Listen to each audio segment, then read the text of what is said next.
So thanks, everybody. I'm really, really grateful for everyone coming. I'm Linda Mays, the director of the Child Study Center.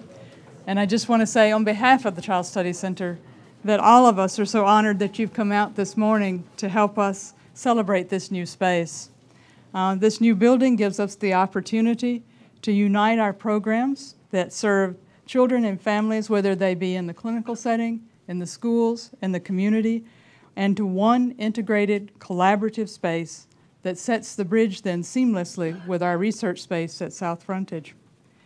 This space offers us so much possibility for innovation and discovery, for learning from others, and also the possibility to integrate seamless care to families wherever we touch their lives. Now, you join us after we've been in our space now for about 2 weeks. We've been working, we've been seeing patients, and we've been going into the community from our new home base. We chose very intentionally to have this event in the morning because now this is a working clinical as well as research space. And we wanted to respect the needs of the families coming to us and everyone doing their work by not closing our practice during the busiest times, but rather actually to welcome you in the early morning that we hope will be filled with the energy of a new day. So we're very pleased as we settle into this new working space to offer our whole Child Study Center communities thanks to you and also greetings to you because it is now their space, all of our community space, and we are welcoming you into our new home. But before we cut the official ribbon, we actually have many, many people to thank, and we're going to first turn to our colleagues representing the many different ways that the Child Study Center touches Yale, the School of Medicine, the Yale New Haven Health System, the community, our state, and beyond. So first we'll hear from Dean Robert Alpern of the Yale School of Medicine, speaking both for the school and for Yale Medicine. Then from Marna Borgstrom, the Chief Executive Officer for the Yale New Haven Health System, speaking for the center's role in child and adolescent behavioral health across the health system. Mayor Tony Hart joins us to speak to the center's place in the community, and Congresswoman Rosa DeLauro, a longtime close and honored friend of the center's, joins us to speak to the center's broad impact. Then we'll hear from Erin Warnick, our lead of clinical operations, who will speak to all of us who came together in the Child Study Center community around the space design and the MOVE process. And then I will return at the end to thank the many, many people who have made this new venture a reality. So let me first turn to Bob. Thank you, Linda. So I just want to comment on two things, the Child Study Center and then this building. So when I came here about 15 and a half years ago, one of my first meetings was with Alan Kasdan, who was then the director of the Child Study Center. And he said to me, he said, "You probably don't know about us, but you should know that as dean, you will have this incredible jewel of New Haven and Connecticut and the country, the Child Study Center." And it's interesting, the Child Study Center is probably unique among all of our centers or departments at the medical school in that it does so much more than just our typical missions of research, education, and clinical care. They really provide social services. They're there for needy kids. They are very active politically in trying to express the voice of the children.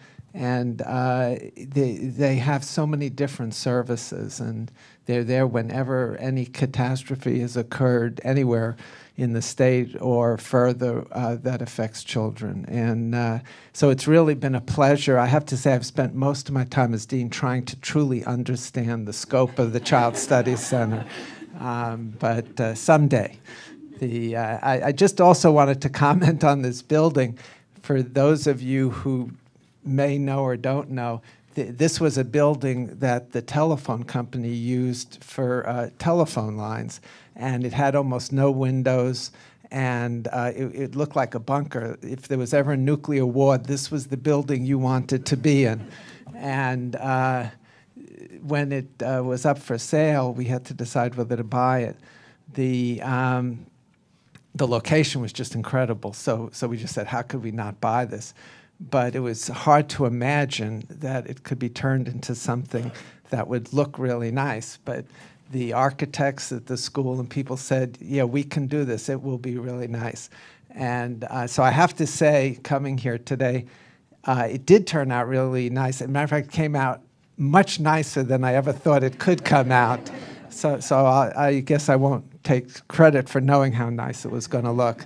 But I think this is incredible. This will really be the home that the Child Study Center has always deserved. Thank you.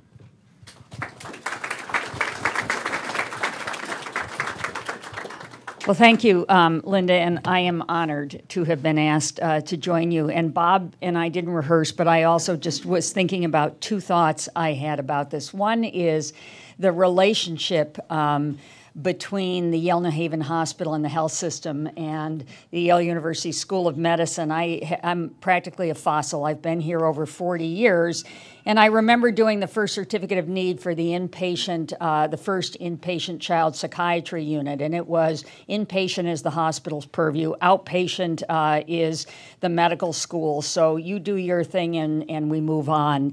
And how we've come together as two organizations over the last particularly 15 or 16 years that Bob Alpern has been here, and then how we've integrated the Yale Child Study Center not only clinically into this, but how Linda has become such a leader on the integration. And, you know, our patients see us as one organization, and Linda has been key to helping to lead this transformation for the entire medical center. And so we owe her incredible gratitude because I don't think we would be here without her. The second thing that I just want to say is I think if you talk to most of us who have spent careers, part of them or all of them in healthcare, and said, what are the 1-2 big things that we have to deal with in healthcare to try and reduce costs and make healthcare less about sickness and more about supporting people through a continuum of life. One of the two things everybody would say is behavioral health, mental health. It is at the root of so many of the healthcare and public health issues that we have. And what has really evolved in this center will allow us to do is to support more children and families early on and intervene at times in their lives when we can avoid some of the problems that we have been seeing as adults. And we are putting mental health people from the Child Study Center together with our ambulatory pediatric practices throughout the state so that there isn't a make an appointment with, but the care team operates seamlessly. And I think this kind of investment is also a key investment in a positive trajectory in clinical care and in public health. So, you know, I salute the Child Study Center. Thank you all for all that you do, and we're honored to be part of it.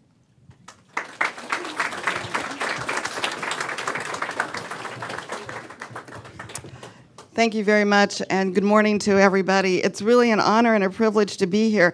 And what a great space. I, too, was wondering where the windows would be. So I'm really very thankful that Spigal's figured out a way to bring some light into this building, because the work that you do actually brings light into our community. And it really makes a huge difference on behalf of so many children in New Haven who often come to school, live their lives because they've been impacted by trauma and other kinds of things that most of us cannot imagine. But the work that you do here, through the work of Dr. Comer, who is over there, who's actually helped to move our school system forward, we are so proud of our relationship with that program, and we know that it's the reason that as you look at urban areas and urban schools, ours is always ahead of the curve, and it's because of the great work that Dr. Comer and his staff have done here, but they've taken it all over the United States. When I think about our police force and what it is to be a police person, if you think about it, they see us at our worst. And they also see that there are children who see things at their worst. Well, it's because of Steve Marins and the work that's done here that our children and our police officers have the tools to go out and to deal with the kinds of problems that young people have to face in our community. I worked for many years when I was in the legislature with Paula Armbruster, who was worked here for many years, and we were able together to make sure that there were programs across our city for our young people who are in need. So I don't know what we would do without Yale Child Study. I am so grateful that you are here, that you are members of our community, and that you care about our kids, and that you've moved us forward as a city. And I think that you deserve space that reflects the great work that you do, and that the children that come here deserve space that lets them know that you respect them, that you have high expectations, and that they're going to be better because they came here. Thank you for the fantastic work that you do every single day.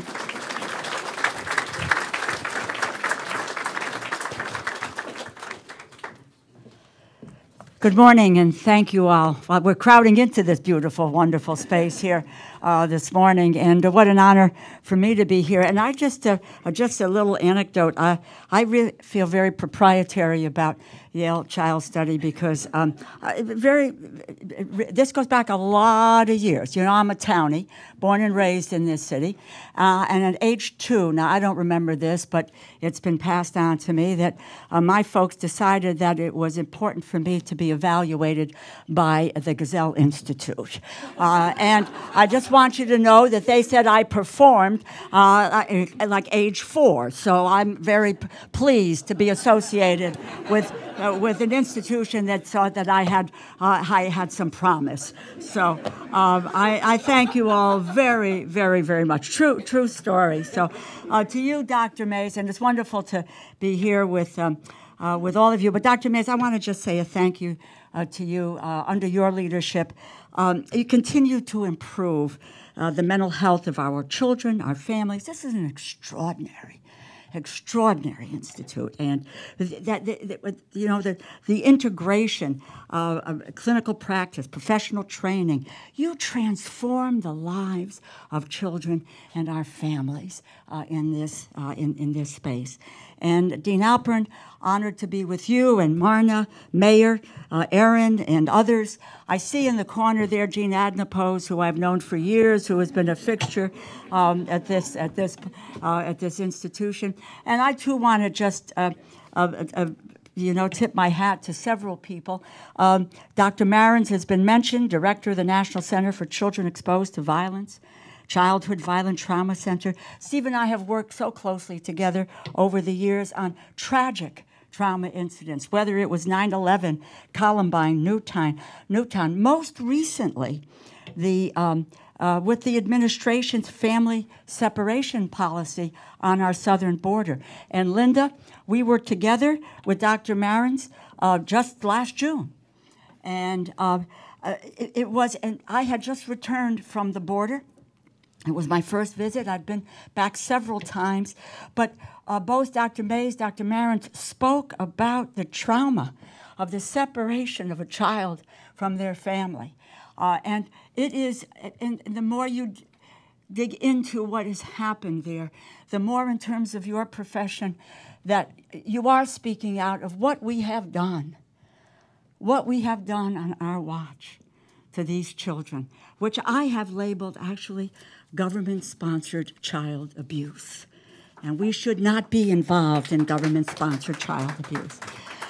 To acknowledge another trusted friend, and the mayor mentioned Dr. James Comer. My God, a friend, a leader, pioneer in education, child and adolescent development, not just in Connecticut, but really all over the world. The Comer model, world-renowned. You educate the whole child. That's what you do. You don't warehouse our children, and learn so much from Dr. Comer.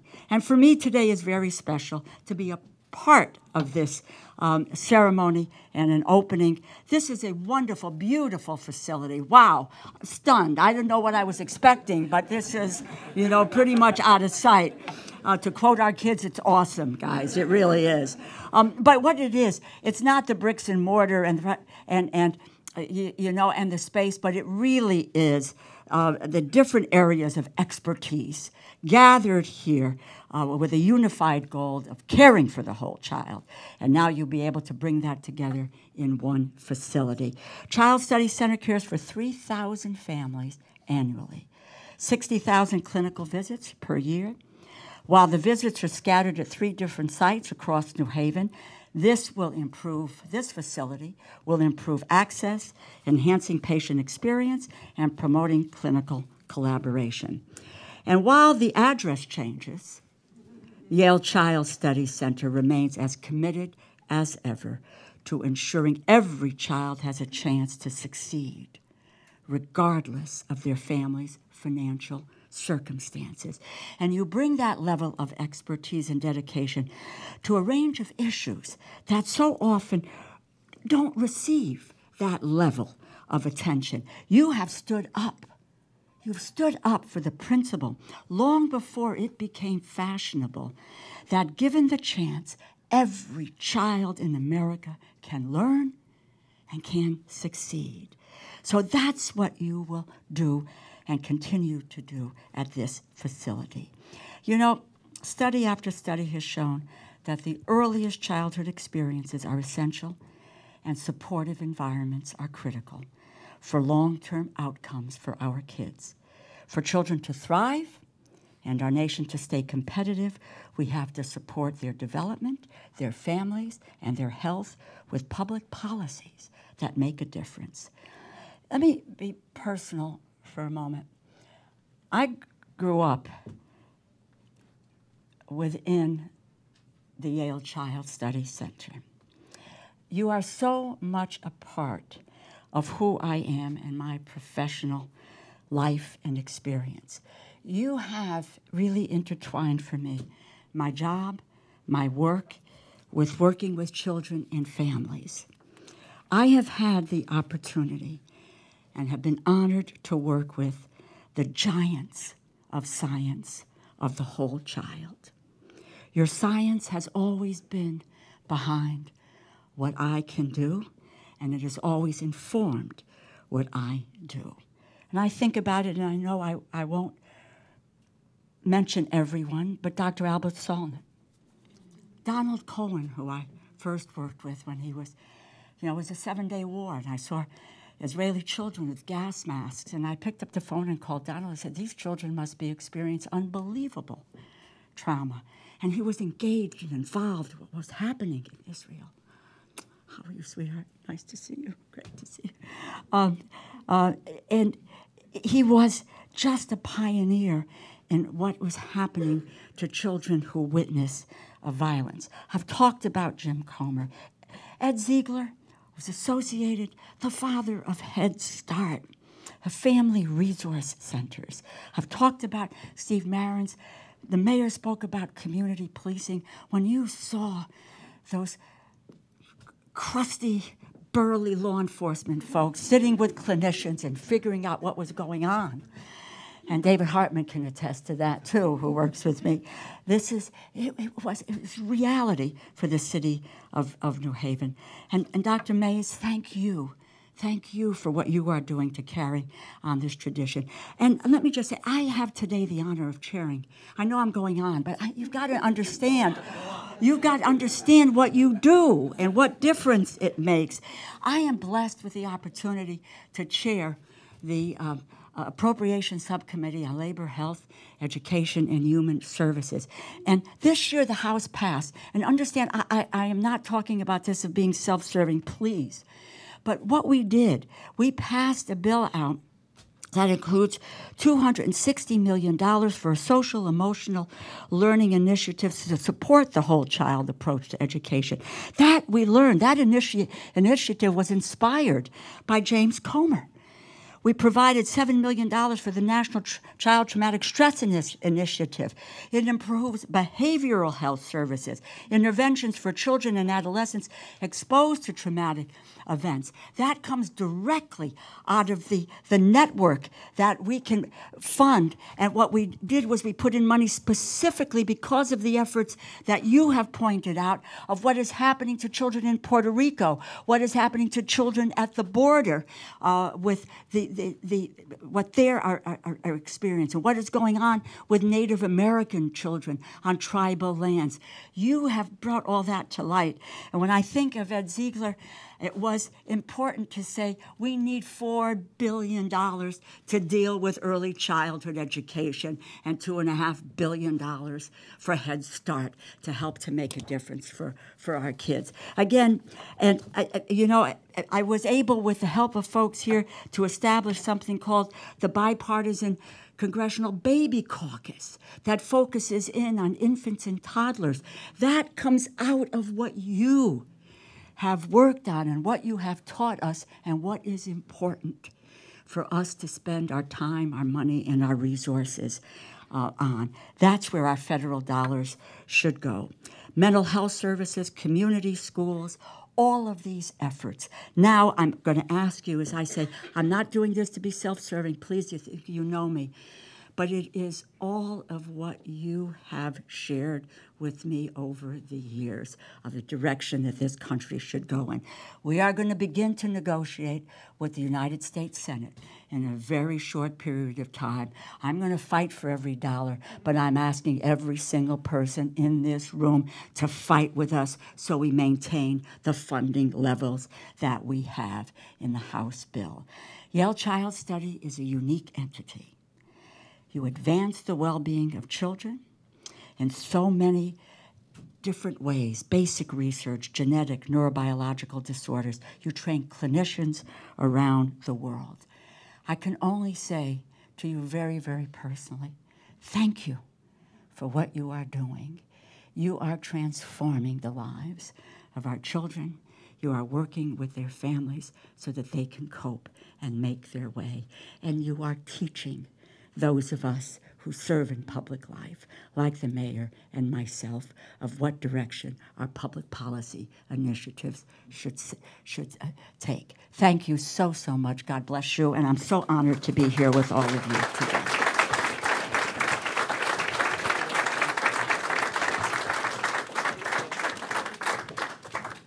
Thank you all so much for joining us to celebrate the opening of this space. For those of you who work with me closely, you can probably attest that I spend most of my life completely enmeshed in the details. So it is an absolute privilege today to people who know me. So it's a privilege today to really step back and think about what this place means to the center. And it's so wonderful to hear from the guests we've had here today about what the Child Study Center truly means to our local, our state, and our national community. There's just 3 comments that I want to make to share with the group that are really specific to my experience in how we created this space. The first is a thank you to our Child Study Center community. This space would not be what it is without the energy, the enthusiasm, and the idea-generating potential of our teams. We had an amazingly dedicated space committee, all of whom I hope are here today, who met for over 3 years to help think about how do we create a space that works for us. Thank you to those who made time to participate in the community workshops, where we generated ideas, we planned, we imagined how could we build a space that really supports the work that we're doing for our community. And thank you across the board to all the members of our community who contributed ideas, big ideas, little ideas. As you walk through the space, you can see that all of these ideas were incorporated into the plans because each of them made a difference, and each of those contributions served to create what this space truly is today. The second thing I want to say, because this has been my experience in the past 2 weeks, is to express my thanks for everyone's tireless work as we've actually moved into this building and we have begun to make it our own.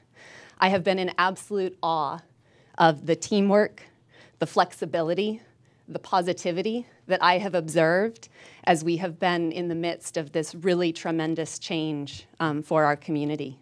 It has been incredibly heartening. In the first few days we were in the building, old friendships were being revived. People who had worked in different locations for years but knew each other 5, 10 years ago were meeting in the corridors and starting new conversations. And in the midst of that, we also have new friendships that are starting to grow. And all in part because together we've created a space that really allows us to come together in some very, very exciting ways. And I want to end, because we need to say this. I want to say thank you to you, Linda. I think it's very clear that this building is a result of your vision. Without your support, your determination, and the many, many, many hours of hard work, we would not be here now. So thank you for all that you've done to make this a place where we can all now flourish. Thank you.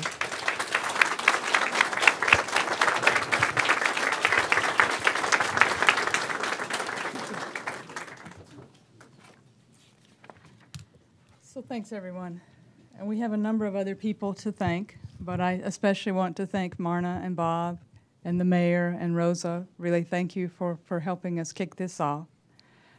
As each of you highlights, the Child Study Center has just many, many roles in the school, in Yale Medicine, in the health system, the city, our state, nationally, internationally, and we are very proud as a department of our reach and of our capacity, but we also are very aware that we have a responsibility to always be looking for ways to advance knowledge, to improve our practice, to educate the next generation, and to shape policies that will positively impact the health of children for generations to come. We actually take our new tagline very seriously, where discovery inspires care, because it underscores for us how we are striving in our 4 missions to care for families, to care for each other, and for all of those who will follow us. So this building actually reflects the care, as Erin has said, also of just a tremendous number of people and teams. And if you will just have just a tiny bit more patience before you tour the space, we actually want to be sure to acknowledge them. So first, from absolute start to finish, until the last box was moved and even thereafter, and all the tales that followed in unpacking and settling in, it would not have been possible without the efforts of Erin, whom you've heard from. And it also would not have been possible without the efforts of Ian Solomon, our Director of Finance. I don't know where Ian is, but he's somewhere. Where? There. Without Ian. They have both accumulated so many hours. They have walked so many miles. They've actually been counting the steps. And they've touched so many people during this effort. We're all very grateful to both of you, and none so grateful as I. Thank you. In the days leading up to the move, actually, during the unpacking, it was a remarkable, D-Day was not better coordinated. And in the days of settling in, we're actually very grateful to Bethany Klein, who is the coordinator of our in-home services, who volunteered. Bethany, around? Bethany volunteered her time and support, and on the move weekend was here late hours and helping with unpacking, and went well beyond the call. This entire project, however, would not have been made possible without the support of the Yale Medicine Board. With all my fellow chairs, we have great stories to tell about how that happened. Of Paul Tahiri, the Deputy Dean and Chief Executive Officer of Yale Medicine, and Gary Desir, the Chair of Internal Medicine and Chair of the Yale Medicine Board. And also Fred Borelli of Yale Medicine, who tirelessly championed this project. We're extraordinarily grateful to all of you in Yale Medicine for your commitment to child behavioral health, for your recognizing that it is central to having an integrated practice across the school to have child behavioral health, and for helping us create a space that conveys the respect that we hold for the families who come to us. Within Yale Medicine is the Yale Facilities team that includes Robin Orr, Kelly Ainworth, Karen Lettere, and Bruce McCann, who interface patiently with us and the architectural team to bring us to a completed project that, let us say, fits within Yale standards, but at the same time set a new bar, let us say, for clinical aesthetics and presentation. So the bar is now high. Spiegels and Partners, our architectural colleagues, are around. I know they're passing out beautiful cards that I want you to see. They designed this space with a care not only for our clinical and work sensibilities, but also a need to have a space that was friendly to children, but not childlike. A space that conveyed respect and calm and openness to possibilities, and one that encourages us to all come together and work and learn from one another.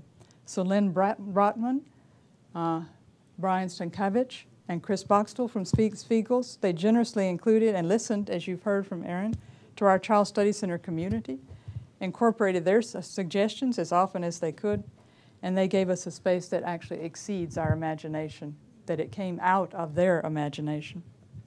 Standard Builders, I hope our Standard Builder team is around, took Spiegel's design into execution, and we're very grateful to the Standard team that includes Michael Avicoli, Jeff Libby, Perry Finelli, Eric Credo, and Brian Bacchus. They welcomed all of us, well, not everybody, but a substantial number of us, into their construction meetings. They were incredibly patient with all of our questions. They really listened. They made the whole process actually remarkably fun, and truthfully, we're missing the Wednesday morning construction meetings. As with all of our Spiegel's team, the Standard team will always be a member of our Child Study Center community, and we're very sure. We want to be sure that they will always wear their Child Study Center team cap and be a part of the team, and we hope that we can work on many projects with them hence. Holding our team together, the Yale team, and Standard Builders together as a working group was Marianne, and Marianne Cleveland. Is Marianne here? You just should know that Marianne is patient, responsive, and has a remarkable sense of humor, even when we continue to bring up more complications. Nancy Simotis was the art consultant and brought the finishing touches to this space design. I hope you will look at the art. I hope you will look at the plaques that also designate the artist. She had the remarkable ability and patience to steer us toward an aesthetic even that was a unified one, even with multiple different inputs. And she also, if you hope you will read, was able to engage a number of young artists just starting out in their work and to bring their work into this building, which is very meaningful to us as a developmental department. We're grateful to Jen Stockwell, Director of the Communication Design, and Lena Smith-Parker, Director of Operations in the Yale School of Medicine, Office of Communication, for their work on our logo, our new logo, and ensuring that we have a coherent and engaging updated visual presentation that captures the growth of the center. Now, there's so many others that have made this large endeavor possible, from Laura Bennett-Weinstein from LMB Design, our move coordinator, who made it possible to move 220 people in 36 hours in relative order and predictability, and with nothing lost. And the many people from IT who worked actually through the evenings to set up the tons of computers in this space, the telephones, across the university and hospital systems, working together seamlessly across. And so many others who joined in. It's not just a move that reflects the team working together, but it's a shared mission on the whole project. The Child Study Center Space Committee engaged with every detail, as you've heard, and we also want to bring very much thanks to Michael Hepp, wherever Michael is, who brought this reception together in his, helped us arrange this event in his customary but still very understated, admirably confident and thorough way, and to Mary Hu's team as well in the communications office. And Michael and Mary, you are also a part of our team. You get the team cap. So finally, there are two very, very special gifts that we need to acknowledge and want to acknowledge, two very special donors. The first is Scholastic Publishers, with whom we established the Yale Child Study Center Scholastic Collaborative in January of 2019. Scholastic has generously donated books for our two book nooks, which I hope you will see at the end of Main Street. They've given a book vending machine, which most of us actually didn't even know existed, but a book vending machine, and also a beautiful display in our waiting room of art and writing from adolescents that are a part of the annual Scholastic Arts and Writing Awards. There are many, many good colleagues from Scholastic who are here this morning, including Dick Robinson, the president of Scholastic. And we're so grateful for this partnership. And Scholastic's overall generosity toward children and families, not only that we serve, but children and families across the world. And so we look forward to all that we're going to do and have already done together with Scholastic to make the world a better place for children. Our second gift brings this event in the Child Study Center's history full circle. The first director of the Child Study Center was Dr. Arnold Gazelle, a pediatrician and psychologist, hence the Gazelle Institute. He led the way in the early discoveries about child development as our founding director, and he devoted his career to Yale. He shaped much of the basic understanding about children and children's development. The Gazelle family has remained friends of the center since the earliest days of its founding in 1911. And Rex Walden, Dr. Gazelle's grandson, a painter and a teacher, has created 2 original works for our building that in the creation and donation capture not only the devotion of the Gazelle family to Yale, but also in the spirit of where discovery inspires care. So I'm personally extremely grateful to Rex and to his family, and including his mother Tassie and his father Joe, with whom I was very close friends, and we're very sure that Tassie and Joe are in this room right now. And Tassie would be so proud, Rex, especially of your creativity and that it is present here. So we're very proud to let you see and show you Rex's work and to honor the enduring links of his family with the Child Study Center. So in closing, let me express again my thanks to all of you for coming, to all of my colleagues at the Child Study Center for all you do for children and families, and to everyone who has made this new space possible. The poet Wendell Berry reminds us of the importance of place grounded in caring when he writes, "Belong to your place by the knowledge of the others who are your neighbors in it, in the old man, in the sick, in the poor, and by your caring for it as you care for no other place. This place, this space, has already profoundly impacted all of us who are working in it and in how we see ourselves in this community and with the families who seek our care. We hope that you will enjoy seeing this space as much as we are now enjoying living in it. And you will also join us in imagining how we can use this new opportunity and this new place to provide the best care informed by the best science for the children and families that seek our help." So now let's get to the ribbon cutting. After that, we will invite you to walk through the space. Aaron has thoughtfully provided highlighted maps, so you have a guided tour. And you will have members of our Child Study Center community that are sitting at or standing at those stations who are really, really eager now to tell you about their home, our home.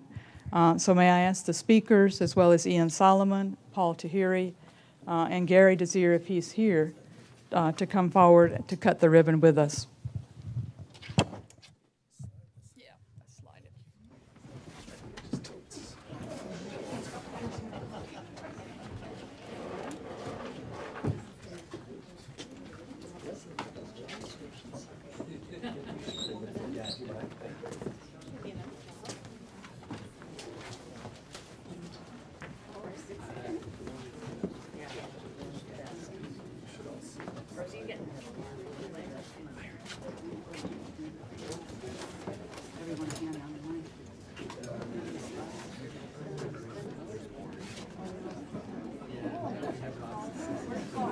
Paul's back there somewhere. Paul, I think, went back to our kickoff.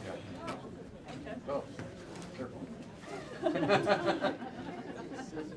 This is the psych department.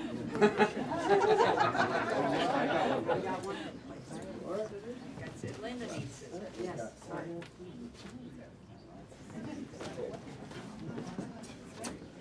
Somebody count. Pictures? Are we ready with pictures? Somebody count. On 3. 1, 2, 3.